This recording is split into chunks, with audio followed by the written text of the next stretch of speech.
கர்த்தருக்கு ஸ்தோத்திரம். கர்த்தர் நல்லவர், அவருடைய கிருபை என்றும் உள்ளது. இன்னைக்கு நாங்கள் பார்க்க போகிறோம், அதிகாலையிலே நாம் தேவனை தேடினா நமக்கு கிடைக்கும் 3 விதமான நன்மைகள். நிறைய இருக்குது, நாங்கள் 3 பார்க்கலாம். அன்பானவர்களே, அதிகாலையிலே நாம் தேவனை தேடுவது மிக மிக அத்தியாவசியமான காரியம். வேதம் சொல்லுகிறது, என்னை சிநேகிக்கிறவர்களை நான் சிநேகிப்பேன், அதிகாலையில் என்னை தேடுகிறவர்கள் கண்டடைவார்கள். நீதிமொழிகள் 8:17 சொல்லுகிறது. மக்தலேனா மரியா அதிகாலமே இயேசுவை தேடி போனாங்க. அவங்க இயேசுவை பார்த்தாங்க.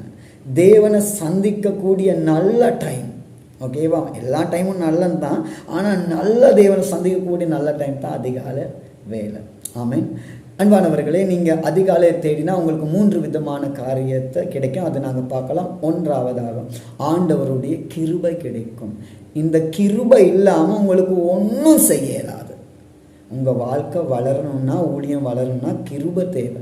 அதை பெற்றுக்கொள்றதுக்கு வழி அதிகாலையிலே தேவனை தேடுவது. 2ஆவதாக உங்கள் பிரச்சனைக்கு பதில் கிடைக்கும். உங்கள் பிரச்சனைக்கு பதில் கிடைக்க வேண்டுமானால் நீங்கள் என்ன செய்யணும்? அதிகாலையிலே 90 நாட்கள் விடாமல் ஜெபம் பண்ணுங்க. அப்போ எவ்வளோ பெரிய பிரச்சனையாக இருந்தாலும் மாறும். சோம்பேறி போல படுத்துக்கொண்டு இருக்காமல் எழும்பி ஜெபம் பண்ணுங்க. 3ஆவதாக தேவனே உங்களுக்கு கிடைக்கும் பரிசாக. என்னை தேடுகிறவர்கள் கண்டடைவார்கள். இந்த 3ம் வேண்டுமானால் தேவன், அவருடைய கிருபை, பிரச்சனைக்கு பதில் வேணுமானால் அதிகாலையிலே தேடுங்க. தேவனே உங்களுக்கு கிடைக்கும் போது உங்கள் வாழ்க்கை துக்கம் சந்தோஷமாய் மாறும்.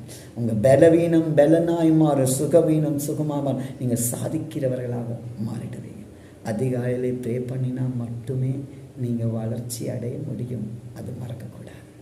God bless you. கர்த்தர் உங்களை ஆசீர்வதிப்பார்.